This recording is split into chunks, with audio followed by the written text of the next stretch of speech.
Good morning. Trump's tariffs are nothing more than a national sales tax on working families. And because of that, Americans are waking up with less money in their retirement accounts, higher prices at the grocery store, and less confidence in the economy. That's what happens when Donald Trump governs by ego and congressional Republicans stand by and let it happen.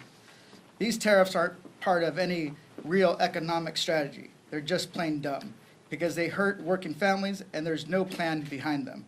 Trump's tariffs mean higher prices on everyday essentials, groceries, toys, clothing, appliances, you name it. It's on everything that a working family relies on.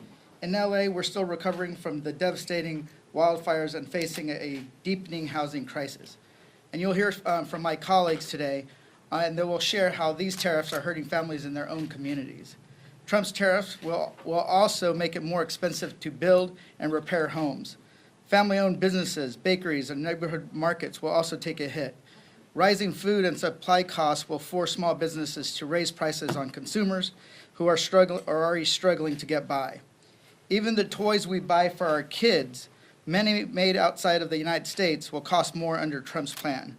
From the West to the East, the Midwest to the South, parents everywhere are already stretching every dollar just to get by. And Trump's tariffs don't help American workers. They just make it life harder for the people we represent. And it's up to Congress to rein in these taxes on working families. That's why I'm standing with my fellow Dad Caucus members to speak out on behalf of working parents and to call on congressional Republicans to do their job and join us to reclaim our authority. With that, I'm going to hand it over to Representative Schneider, with not only a Dad's Caucus member, but the head of the New Dems. Thank you, Jimmy, and thank you for your leadership in bringing us together as dads. We're gathering here talking about what's on the minds of parents all across the nation right now. How they'll make sure they can keep a roof over their heads, put food on the table, save for their kids' future, as well as even their own retirement, and even how they'll care for their own parents as they begin to age. For families, Trump's trade war and his tariff tax are a five-alarm fire. Parents right now are already facing huge costs as they raise their kids with the crazy price of child care, expensive groceries, and skyrocketing college tuition. Instead of looking seriously at solutions that can help hardworking families not just get by, but get ahead, Trump is hitting them with a massive, probably the most extensive tax in U.S. history.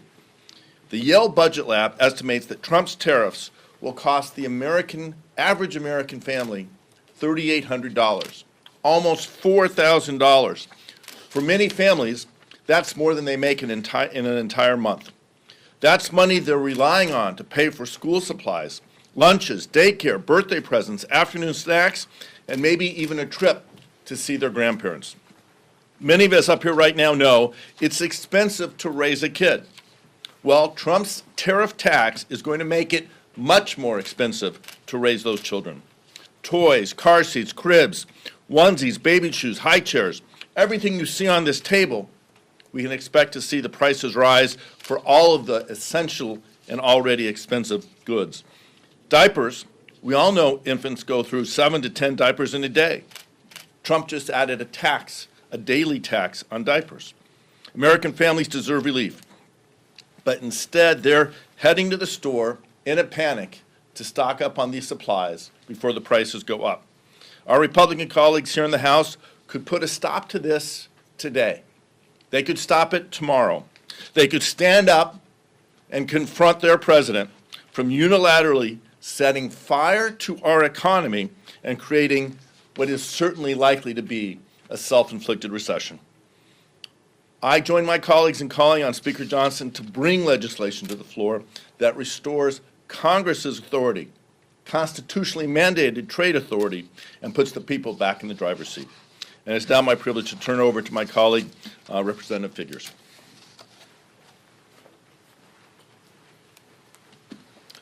Good morning. These tariffs are yet another example of this administration acting without consideration of how it's going to impact everyday people across this country, most certainly not considering how it's going to impact the average person in my home state of Alabama. Just last year, Alabama exported over $10 million in automobiles manufactured across the state, including in Montgomery, Alabama, which is part of my congressional district. Well, a 25% tariff on this industry is crippling. It's something that's going to harm our ability to be able to maximize the impacts of this industry, one that the state of Alabama has grown to be a leader in this country for. This trickle-down effect is going to impact the ability of those companies to be able to hire workers, not only just the people ability to be able to afford the vehicles. I represent a state where, in a district where the individual median income is just north of $30,000, just north of $30,000. People cannot afford this tax on their life. People cannot afford to see almost every good that they rely on to be jacked up in prices. We simply cannot afford it in the state of Alabama. You know, these tariffs are estimated by some to be the largest tax at least since 1982, quite possibly in this history, in the history of this nation. We have never seen this type of recklessness before. We've never seen this type of disregard for the average everyday consumer in this country. Business owners are not going to just suck these expenses up. They will not. They're already saying, if I can't pay it, I'm going to have to pass it on. Well, that gets passed on to me. That gets passed on to people in Greenville, Alabama, and Evergreen, Alabama, and Mobile, Alabama, and Pritchard, Alabama. Some of the poorest people in this nation. They simply cannot afford what this administration is doing. Exports in the state of Alabama, things like shrimp and catfish and other, other foods. We simply cannot do it. We have an enormous agriculture industry in my state, and this is going to make it harder for those companies to succeed.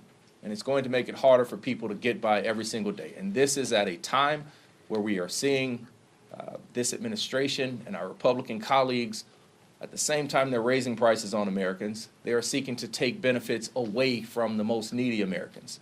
They are proposing SNAP benefit cuts that are of a scale that's going to be disastrous for too many families. They are proposing taking health care away from the people that need it most. And so this is just adding insult to injury and something that we cannot afford to continue to be able to do. People need the government to be there for them. And I'm proud to stand with my colleagues here in the Dads Caucus to do just that, to advocate on behalf of the people that need it most, to advocate on behalf of families, to advocate on behalf of parents. And so with that, I'll turn it over to my colleague from the state of Nevada, Congressman Stephen Horsford. Well, good morning. It's an honor to be here with my colleagues from the Dads Caucus. I want to thank Congressman Jimmy Gomez, also on the Ways and Means Committee, because we're just trying to bring attention to a very simple but true fact, and that is life is already too expensive for families, and dads are bearing a part of that brunt as well. Barely 2 months ago, Donald Trump inherited an economy at record highs. Back then, our allies still considered us friends, our trading partners still considered us trustworthy, and working families still had confidence in the future they were building for themselves and their loved ones. We're here right now, barely 2 months later, because none of that is true anymore. A tariff is a tax, and Donald Trump owns these erratic taxes. But here's the catch. A tariff is also a tool. They can be used to protect our workers and our communities. Trump's choosing to use them to crash our economy instead, and that is terribly unfortunate. This president campaigned in Nevada on lowering prices, but how's he governing? Groceries cost more, appliances will cost more, cars will cost more, clothing will cost more, and there are open discussions about a looming recession that wasn't even on the horizon when we started this year. There are studies that show that Trump's tariffs will cost the American family an average of about $3,800 in lost purchasing power each year. Nevadans expect competence from their government. Nobody is sitting around eager to waste or spend another $3,800 on Trump's trade war. In Las Vegas, we're already grappling with higher prices and a housing crisis. Housing prices dramatically outpace income growth. In fact, nearly half of all renters spend 35% or more of their monthly income on housing. For extremely low-income renters, we only have about 14 units for every 100 households who need one. That's the lowest in the nation by far. And where incomes have gone up, housing prices have gone up 2.5 times more. So we desperately need more housing. That's what Congress and this president should be focusing on. But instead, these tariffs on steel and aluminum, both of which come from Mexico and Canada, are working against us when we talk about the housing affordability crisis. Right now, the Las Vegas Valley is seeing anywhere from 10 to 15% increases in material costs, with some projections up to 25% in the coming weeks. That impacts budgets, it impacts timelines, and it impacts who will ultimately be able to afford a home. There's nothing political about a harmful policy. This isn't about right versus left, it's about right versus wrong. These blanket tariffs are wrong, and the president, Donald Trump, is wrong for enacting them. Nevadans deserve better, the American people deserve better, and that is why the Dads Caucus is here, because every dad, every parent in fact, deserves better when it comes to the country that we're leaving our children. So thank you to Chairman Gomez for your leadership, for bringing us together, and to my colleagues for making sure that we have this opportunity. And so now I will turn it over. I'm sorry, I didn't have the list. Okay. No worries. Apologies. Oh, good. I'm Congressman Suhas Subramaniam. Thank you to Congressman Gomez and the entire Dads Caucus for organizing us today. And let me start by stating the obvious. These revenge tariffs make no sense and are going to make life harder and more expensive for working families on a budget.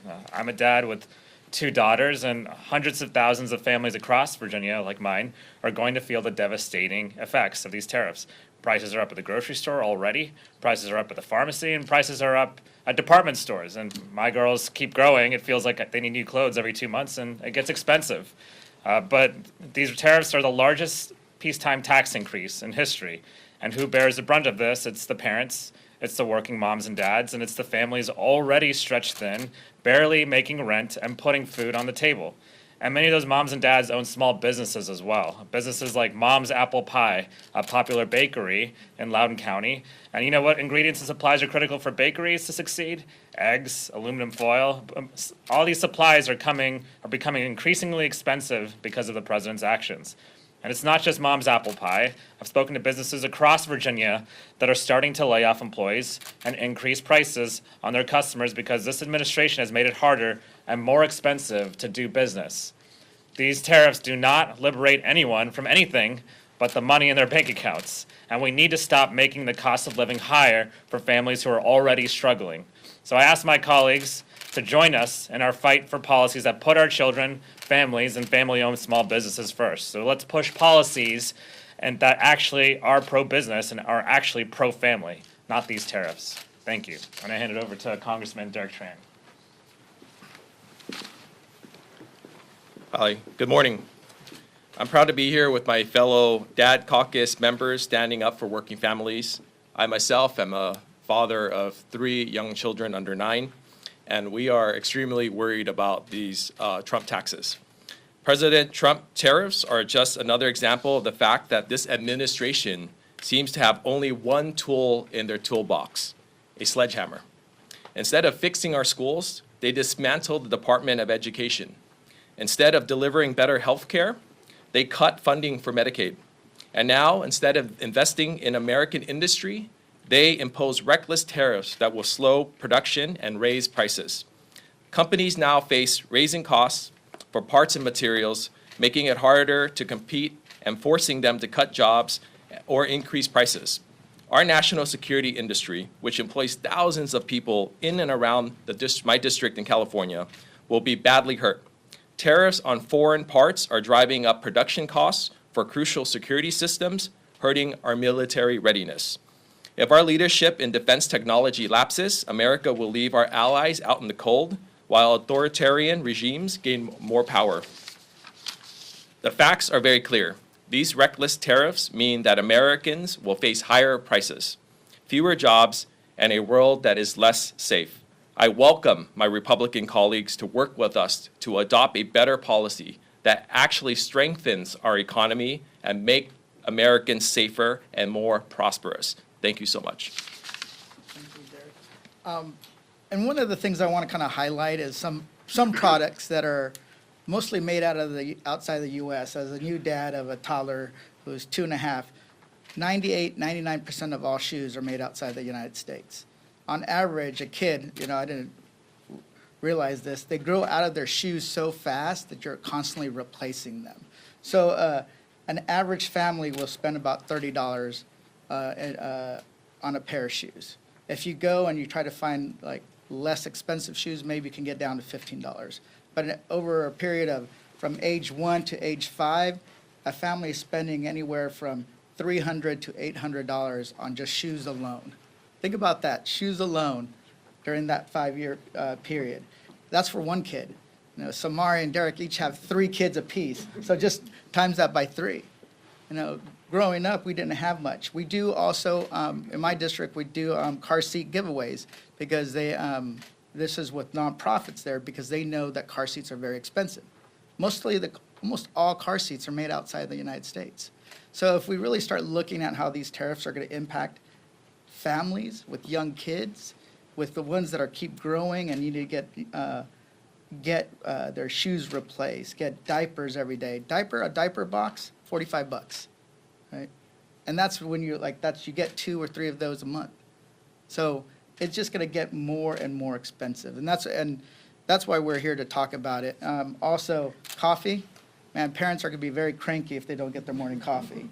So this is what the real concern. And then what happens is people pull back, they exchange more expensive products for less expensive products, or they cut it out completely. You see revenue decline in small businesses. Those revenues that decline, you're going to have to, then those owners are going to have to decide, hey, do I pull back on hours, raise prices, or cut jobs or positions altogether? That's how we end up in a recession.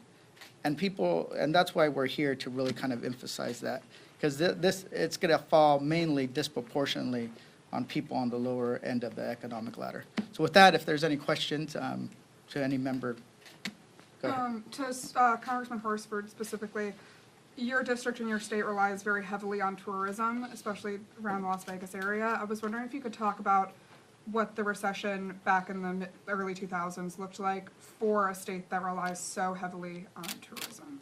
Well, thank you for bringing that up. A couple of things. In fact, last week I met with the head of travel and tourism for Southern Nevada and all the major properties to talk about the impact of the tariffs, but also this administration's erratic policies on immigration, specifically around visas. The impact in Canada, for example, is already seeing a decline, and about 25% of the visitors to Las Vegas, the international visitors to Las Vegas, are from Canada. And so, again, this president promised Nevadans when he campaigned that he was going to, lower costs, that he was going to focus on the economy, that he was going to help grow our industries, and in fact, the opposite is happening right now. Specifically to your question around what happened during the housing collapse in 2008 and the pandemic. Look, for the first time, the Strip in Las Vegas, the doors of our properties closed during the pandemic. That was also during Trump's presidency, the first time. And because he didn't take the responsible actions then, our city paid the price. But just think about that for a moment. Those were unavoidable events.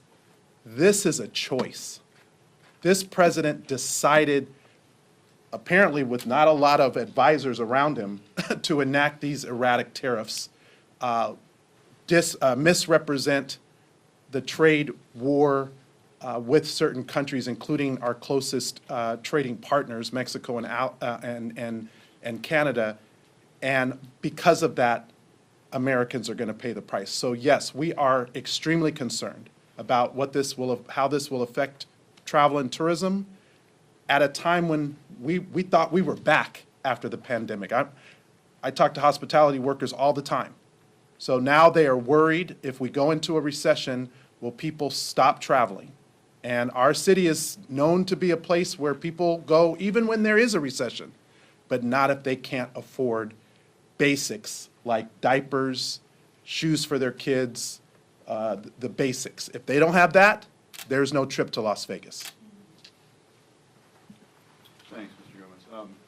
Speaker Johnson has made clear as recently as yesterday that he supports Trump's policy. He trusts him to play this out over the course of the long game. And with that in mind, he's not going to put anything on the floor that would restore Congress's authority over trade and tariffs. There are Republicans, however, who support your position in the House and the Senate. Wondering if you were in discussions with any of them about forcing a vote via discharge petition or some other gimmick. We've seen those get Yeah. 218 signatures recently. Yeah, I think there are discussions, but one of the things we want to do is continue the pressure, because a lot of them are still not feeling the pressure from the constituents that they need to feel in order to vote their conscience and their districts against the Trump administration. So we're going to keep forcing this as an issue, and I think there are plans to have a vote on this, but it has to kind of percolate for a little bit. And as long as Trump keeps these tariffs in place, I think it's going to be, we're going to get more and more support. He announced an additional 50% tariffs on China if they don't respond by tomorrow. Well, there are some tariffs that have already been in place since his first term, and that Biden increased a little bit. You're going to see those probably go up to 200%. Think about it, 200% tariffs on some goods. So this is going to be, it's going to get really ugly and messy. And in my interpretation, being on two of the committees I'm on, China has been preparing for this trade war since the last Trump administration. They're not, and also, nations don't make decisions solely based on economics. They base it also on national pride.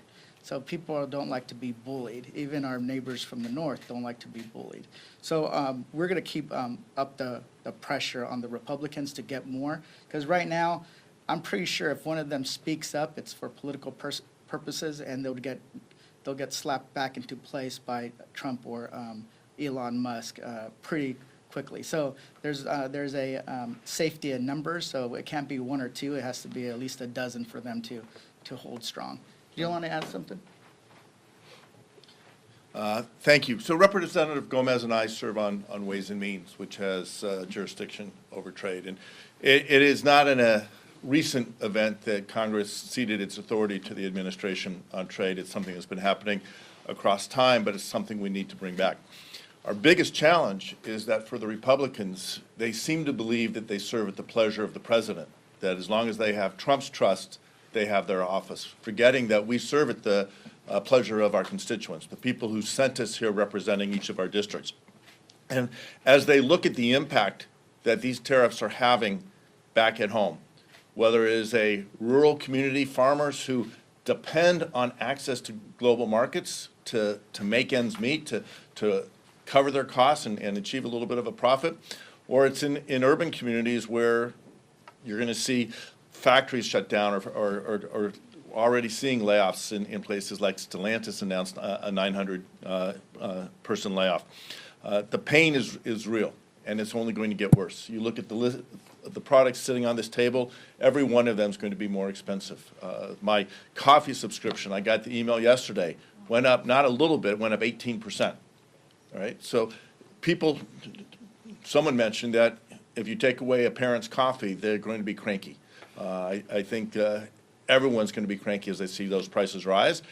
Until that pressure is applied to the representatives, saying this is not what we voted for. The election last November was about lowering costs, making it easier for families to make ends meet and get ahead. And what the president is doing is making it harder for families to feed their children, to provide their health care, to put the roof over their head. Until we see that pressure, I don't think we're going to see Speaker Johnson do anything that the president doesn't tell him to do. It's unfortunate. We'll continue to apply that pressure.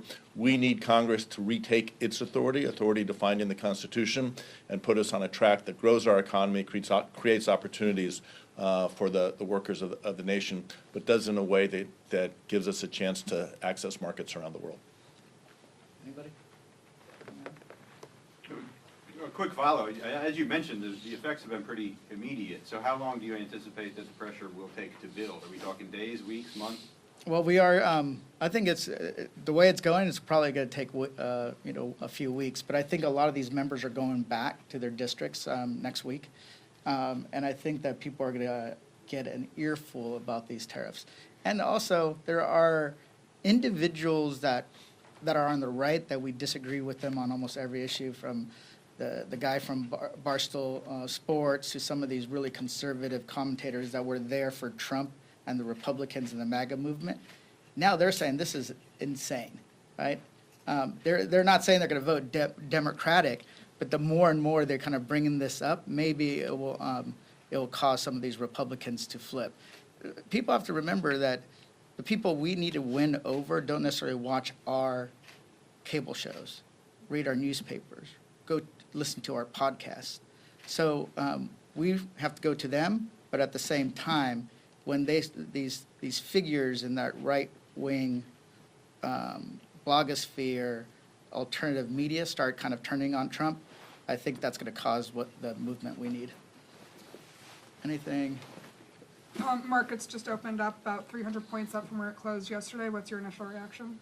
Not surprised. I think that when people look at bargain basement prices when it comes to some companies, people are going to buy those stocks. My curiosity is what the stock market looks like when China and other countries start actually retaliating with their own tariffs and their own countermeasures. And what's already been lost. And what's already been lost. How is it 10 trillion? I forget what it is. And here's the thing. Trade wars, Trump always said, oh, they're easy to win. Yeah, except when the other side starts firing back, right? And I think that some countries are tired of it. Some are trying to stay out of the way, stay out of the crossfire. But I think in the end, you're going to see this thing escalate, unfortunately, and people are going to lose. I'm going to add something on that, too. What Representative Horsford pointed to.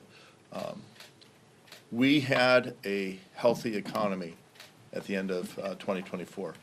The economists had a cover in October that said the American economy was the envy of the world.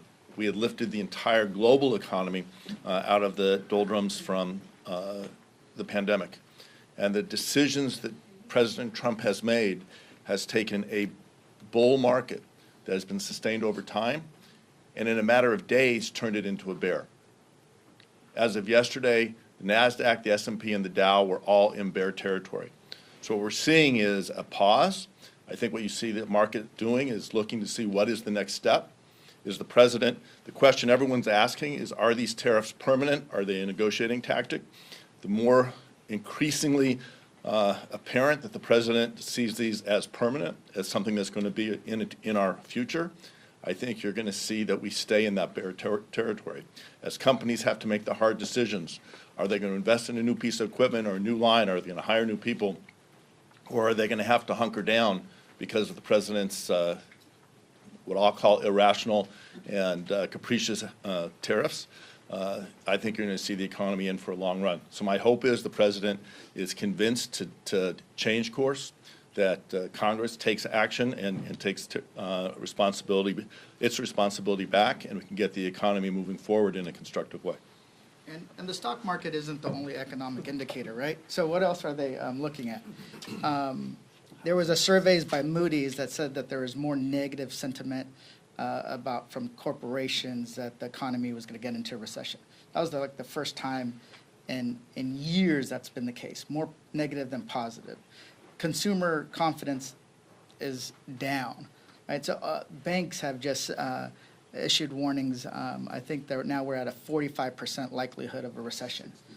Now 65? Well, now JP Morgan Chase at 60. yeah. Chase So, said 60, Goldman said 45. If the tariffs are temporary, if they're permanent, they said we're in recession. yeah. So this is the stock market going up and down does fluctuate, but that costs people their retirement. But the little bit of spikes is not enough to offset what we're already seeing as a decline in economic growth, going into recession with higher inflation. You guys do the math. There's a term for that one. So with that, if there's any other questions? Last question. Last question? If not, thank you so much, everyone.